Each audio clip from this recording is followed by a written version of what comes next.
Les secrets de la vente. Tout ce qui n'est pas écrit dans les livres, vous le trouvez ici. Et tout ce qui est écrit aussi.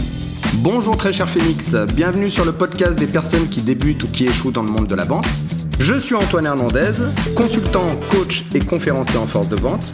Je vais vous aider à devenir des experts en créant un flux constant de nouveaux clients et en dominant facilement toutes les phases du processus de vente avec ma méthode de A à Z en 3 étapes. Ça commence tout de suite. Aujourd'hui, nous allons voir la partie après ou comment fidéliser les clients et faire le suivi de vos prospects de manière optimale. Nous en sommes à l'épisode 4 où le premier épisode, c'était l'introduction à ma méthode de A à Z en 3 étapes. L'épisode 2 correspondait à tout ce qui est la partie avant de ma méthode. L'épisode 3 correspondait à la partie pendant. Et aujourd'hui, donc, nous allons voir la partie après. Les 3 parties du après sont tout d'abord la fidélisation du client. La deuxième partie, c'est le suivi des prospects. Et la troisième partie que nous allons voir, ce sera l'autocritique et le pardon. Pour chacune de ces parties, comme d'habitude, je vais vous donner 3 tips. Et on va tout de suite commencer par la fidélisation du client. Je vous explique l'importance de la fidélisation du client. Cela semble évident, mais on ne sait jamais. Pour que ce soit bien clair pour tout le monde, pourquoi c'est important de fidéliser le client. En fait, quand vous avez un client qui est fidèle, ça veut dire que vous l'avez traité comme un ami. Une fois que vous l'avez traité comme un ami, il faut bien sûr aller jusqu'au bout. Aller jusqu'au bout, ça veut dire un ami, par exemple, quand vous lui avez recommandé un produit ou un service ou encore que vous lui avez recommandé d'aller voir une autre personne, un expert, en règle générale, quelques jours après, vous le rappelez et vous lui demandez si ça va bien, si ça s'est bien passé, si tout est parfait, si c'était ce dont il avait besoin.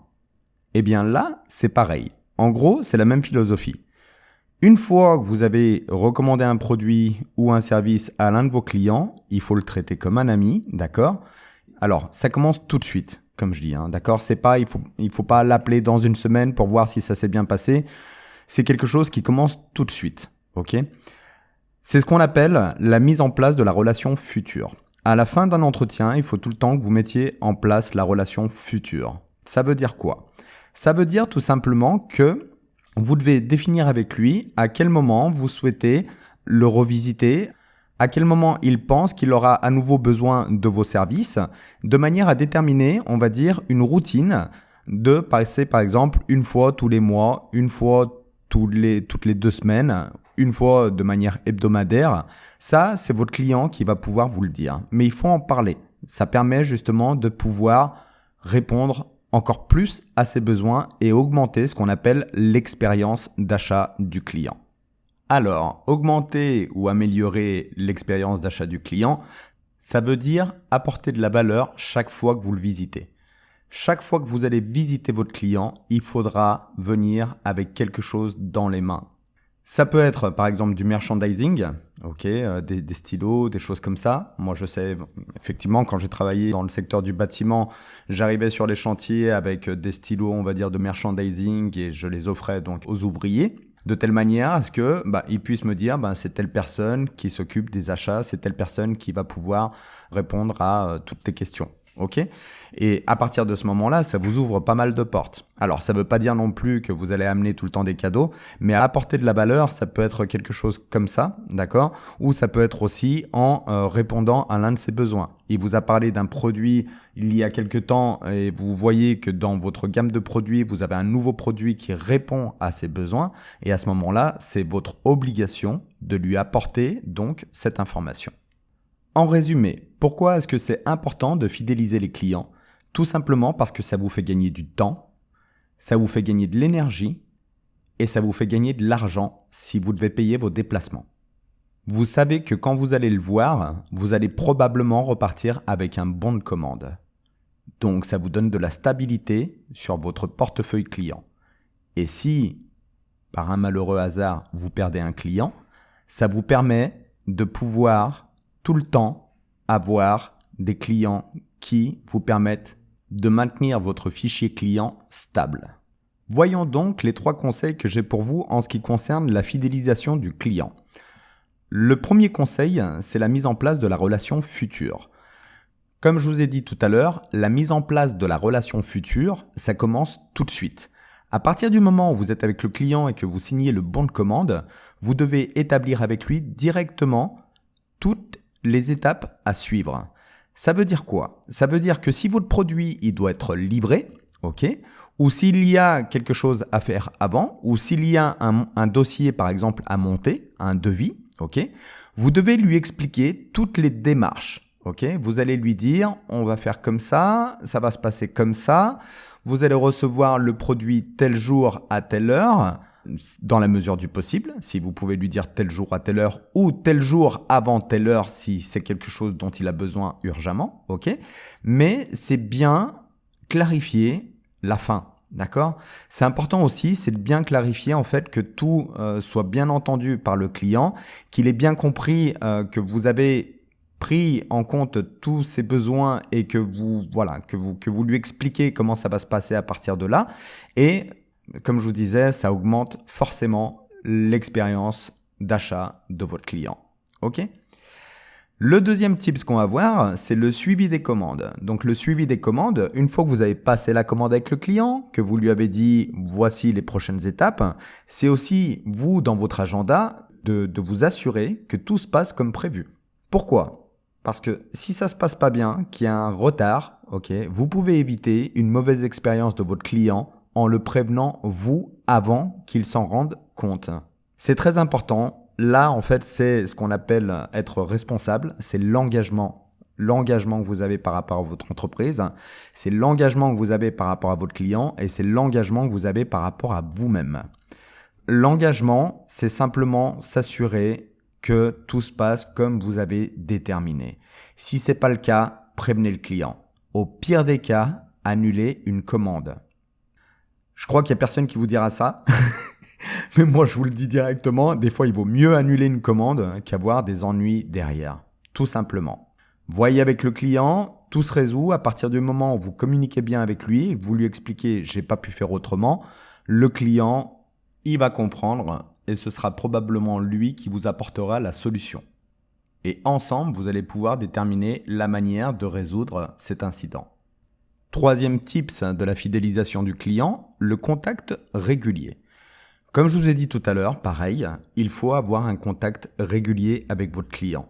Il faut que vous trouviez une routine, d'accord, que vous sachiez que le produit que vous lui avez vendu, par exemple, il en aura à nouveau besoin dans 3 mois, dans 6 mois, dans 1 an. Mais c'est important en fait. Alors ça ne veut pas dire d'aller le visiter tous les 3 ans, tous les 6 mois ou tous les ans, d'accord ? Ça veut dire tout simplement de pouvoir faire un suivi des commandes que vous pourriez passer, que vous pourriez anticiper à votre client, d'accord ? De telle manière à ce qu'il ne se retrouve jamais en pénurie de marchandises, par exemple. Donc, les 3 tips de la fidélisation du client, c'est tout d'abord mettre en place la relation future, deuxièmement, faire le suivi des commandes et troisièmement, tout le temps avoir un contact régulier, une routine. Maintenant, nous allons voir la partie de l'étape après qui correspond au suivi des prospects. Alors, importance du suivi des prospects. Parfois, vous pouvez perdre des clients. Donc, si ces clients ne sont pas remplacés, en gros, vos chiffres, mathématiquement, ils vont tout le temps descendre. C'est la raison pour laquelle il faut tout le temps essayer d'augmenter son portefeuille client et d'augmenter le nombre de clients et de nouveaux clients. Les entreprises, certaines entreprises peuvent fermer. Donc là, vous allez perdre un client, oui ou non. D'autres entreprises, la personne peut partir à la retraite.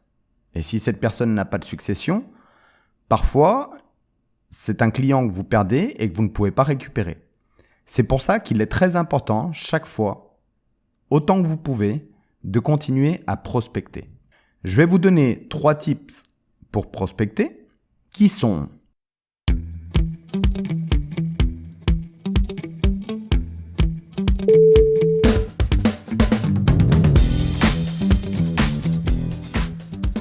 tout d'abord, la confiance se gagne. Deuxièmement, faire les devoirs. Et troisièmement, planifier un rendez-vous mensuel. Alors, on va commencer par la confiance se gagne. Effectivement, la confiance, on sait tout ce que c'est. Ok, je ne vais pas faire une définition de la confiance, mais c'est quelque chose qui se gagne. Ok, c'est quelque chose qui peut se perdre aussi. Donc, par rapport à ça, en règle générale, on ne fait pas tout de suite confiance. En règle générale, d'abord, on observe une personne et c'est ensuite qu'on lui fait confiance. Ou à moins qu'une personne de confiance nous ait dit « fais-lui confiance ». Mais sorti de là, la confiance, ça se gagne, surtout quand vous ne connaissez pas vos interlocuteurs. Tout le temps, d'une manière éthique, faites en sorte de gagner la confiance de vos prospects. Gagner la confiance de vos prospects, ça peut commencer par être régulier, par vous intéresser à leurs problèmes, par savoir leurs besoins, par savoir qu'est-ce qui leur ferait plaisir. Ça vous rappelle quelque chose ? Sinon, allez voir l'épisode précédent. Très important. Continuez pas, ne soyez pas sur l'étape de fidélisation si vous n'avez pas vu le début de ma méthode. Donc, pour gagner de la confiance avec vos prospects, soyez réguliers. Apportez-leur quelque chose. Faites les devoirs. On va voir ça juste après. Mais, pour résumer, la confiance de votre client, c'est quelque chose qui se gagne. La confiance des prospects, c'est quelque chose que vous allez gagner. Vous n'allez peut-être pas la gagner tout de suite. Et j'ai entendu dire dernièrement comme quoi il fallait visiter minimum 5 fois un prospect avant de pouvoir le transformer en client. Des fois, ça passe pas à la première. Et en règle générale, 5 fois, c'est la moyenne qu'il va falloir visiter vos prospects avant qu'ils ne deviennent clients. Donc, c'est très important de bien planifier tout ça pour gagner la confiance de vos prospects. On passe à la deuxième astuce qui est celle de faire les devoirs. Alors, faire les devoirs, ça fait très scolaire, mais c'est exactement ça. Faire les devoirs, c'est une fois que vous avez visité votre prospect, vous notez bien tout ce dont il vous a dit, tout ce dont il a besoin, même si vous ne l'avez pas à ce moment-là. Mais c'est important, même si vous ne le notez pas, ok, mais de bien le garder en tête, toutes les informations qu'il vous a dit. Ok ? Je vais vous expliquer une anecdote personnelle. Quand je m'occupais des grands comptes d'une entreprise de produits chimiques pour le bâtiment, j'ai eu l'occasion de visiter un client qui travaillait pour une grosse entreprise d'infrastructure routière et qui avait besoin d'un imperméabilisant pour pouvoir imperméabiliser des ponts routiers. Ce client était un ingénieur civil, ça veut dire qu'il avait pour fonction principale de concevoir des infrastructures de routes, de bâtiments, de ponts, de tunnels et de différents types d'aménagements.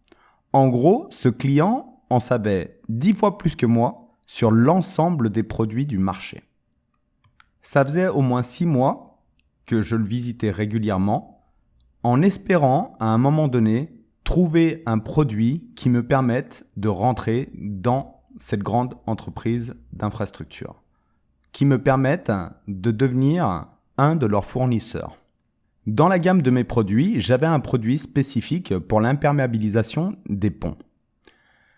Pour expliquer d'une manière simple, c'était un produit en 2 composants, comme si c'était 2 peintures, qu'il fallait mélanger ensemble et passer directement avec un rouleau de peinture sur le pont. Une fois le pont était fini, bien sûr.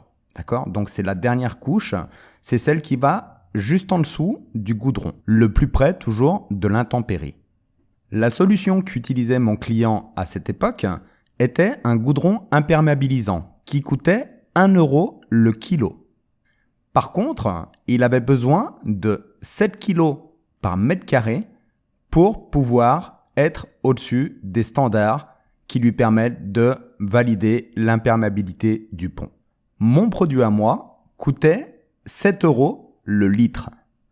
Néanmoins, pour chaque mètre carré, il ne fallait que 0,75 litres de produit. Alors ça veut dire quoi ? Ça veut dire tout simplement que le coût qu'allait lui coûter l'imperméabilisation par mètre carré, avec son produit, c'était 7 €. 1 € le kilo, x 7, 7 €. Jusqu'ici, tout va bien. Le coût avec mon produit à moi, qui coûtait 7 € le litre, mais il fallait 0,75 litres par mètre carré, ça lui faisait 5,25 € du mètre carré. Ça a été un triple win. Le premier, j'ai vendu un produit qui, de prime abord, était plus cher que celui de mon concurrent. Le deuxième, c'est que ce prospect est enfin devenu client.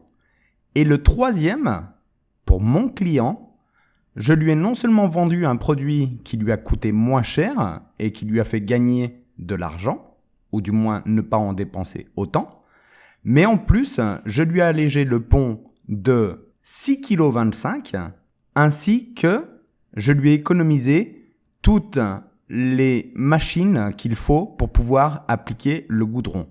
En total, on parle de 20 000 € d'économie que mon client a fait, simplement parce que j'ai fait les devoirs, j'ai regardé comment je pouvais aider ce client, j'ai regardé dans les produits quel était le produit que mon client avait besoin, et à partir de là, j'ai regardé la rentabilité pour mon client, voir si je pouvais lui proposer un produit de haute qualité et être placé au point de vue du prix sur mon marché. Et pour mon entreprise, un bon de commande à 36 000 € à 9 h du matin. Voilà la raison pour laquelle faire les devoirs, c'est très important. D'accord ? Faites les devoirs, regardez, n'abandonnez pas. Ok ? Vous échouez à partir du moment où vous abandonnez. Tant que vous n'avez pas abandonné, essayez de voir tout le temps dans vos produits lesquels répondent au plus aux besoins de votre client. Je répéterai ça encore et encore et encore et encore. Ça marche tout le temps comme ça. Troisième astuce, planifiez un rendez-vous mensuel. Si vous voulez qu'il devienne client, faites comme si c'était déjà un client. Tout simplement, visitez-le, allez le voir, amenez-lui quelque chose, amenez-lui de la valeur, apportez-lui de la valeur, montrez-lui un nouveau produit, amenez-lui une brochure, un échantillon, mais quelque chose tout le temps dont il ait besoin ou que vous pensiez qu'il a besoin. D'accord ? Parce que des fois, les clients ne savent pas exactement de quoi ils ont besoin. Ça arrive aussi. Planifier un rendez-vous mensuel avec vos prospects, ça vous permet, ce que je vous disais tout à l'heure, de gagner leur confiance. Il faudra probablement visiter ce prospect au moins 5 fois avant qu'il y ait des probabilités qu'il devienne votre client. Dans l'anecdote de tout à l'heure, je vous expliquais, ce client, ça faisait 6 mois que je le visitais tous les mois. À la 6e fois, vous voyez, un petit peu au-dessus de la moyenne. Est-ce que ça valait le coup ? Bien sûr que oui. Voilà les 3 astuces très simples pour avoir un suivi des prospects optimal. Nous allons maintenant passer à la dernière partie de cette 3e étape, qui est l'autocritique et le pardon. C'est la toute dernière partie de la toute dernière étape, mais c'est pas pour autant qu'elle n'est pas importante. Je dirais, c'est celle qui limite est le plus importante de toutes. C'est celle, en fait, qui vous permet d'apprendre de vos erreurs. L'importance de l'autocritique et du pardon, c'est de savoir s'autocritiquer pour savoir comment s'améliorer et savoir se pardonner quand on commet des erreurs.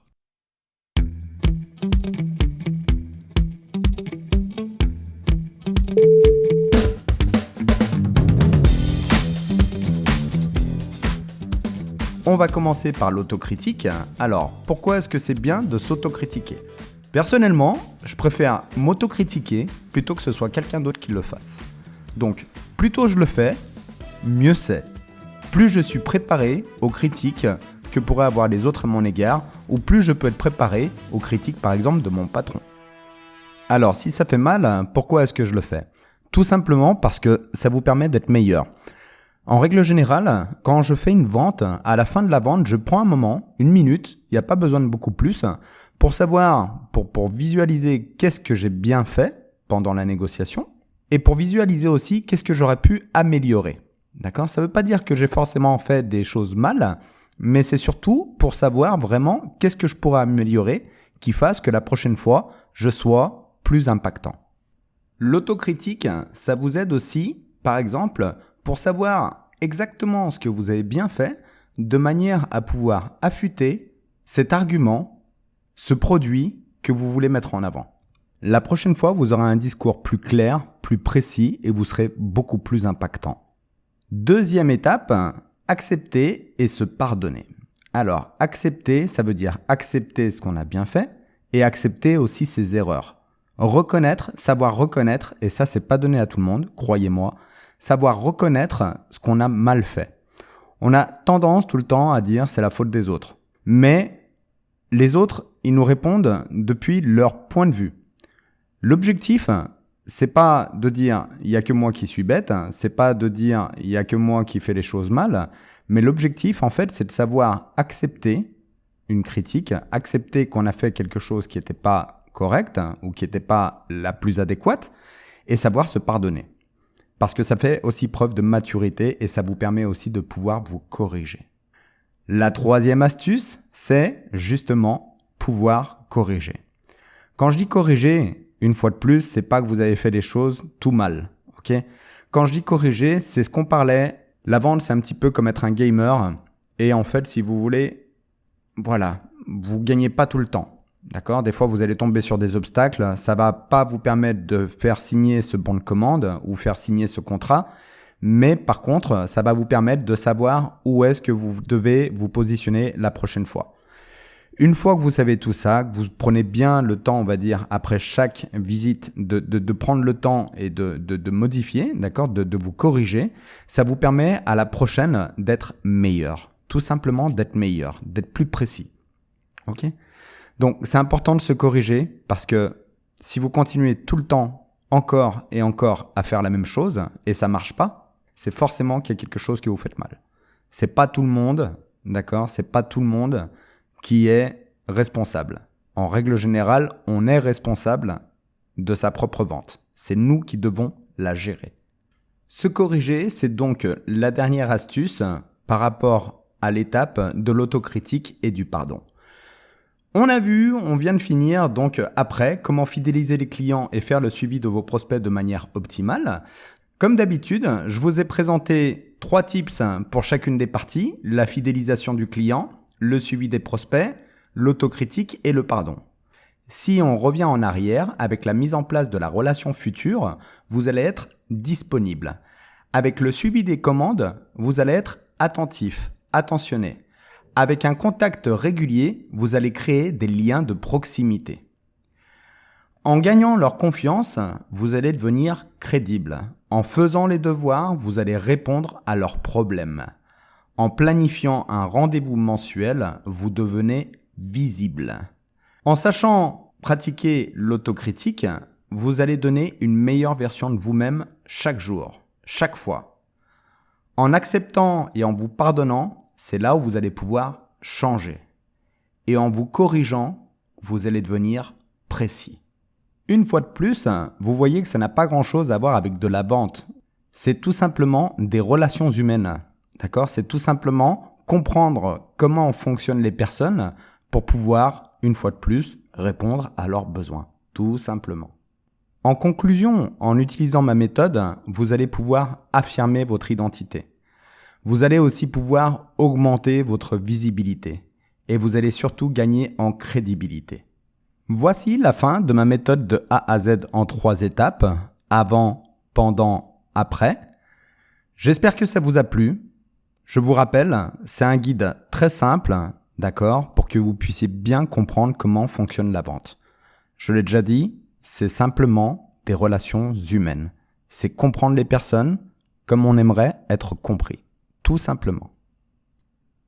Ma vision, c'est de faire de la vente un monde meilleur. Ma mission, c'est de vous aider à devenir des experts. Et l'action, c'est ce que vous devez apporter pour réussir dans la vente. Souvenez-vous, mes très chers phénix, vous êtes la lumière de mes contenus. Je répondrai personnellement à toutes vos questions. Vous pouvez me contacter par message privé sur Instagram @AntoineHernandezConsultant, tout accroché, ou vous pouvez aussi me poser des questions ou me demander une consultation entièrement gratuite sans aucun compromis ou engagement de votre part. Pour le faire, vous pouvez accéder au formulaire de contact dans le menu Contact de mon site internet www.antoinehernandez.com. Je vous remercie très cher Phénix de m'avoir dédié ce temps à m'écouter et j'espère que je vous ai aidé, du moins c'est mon intention. J'espère que vous allez pouvoir apprendre à renaître de vos cendres et à dominer facilement toutes les phases du processus de vente avec ma méthode de A à Z en 3 étapes. Très cher Phénix, vous n'êtes plus et vous ne serez jamais plus tout seul. C'est tout pour aujourd'hui, je vous donne rendez-vous à demain pour la suite du podcast Les secrets de la vente. À bientôt!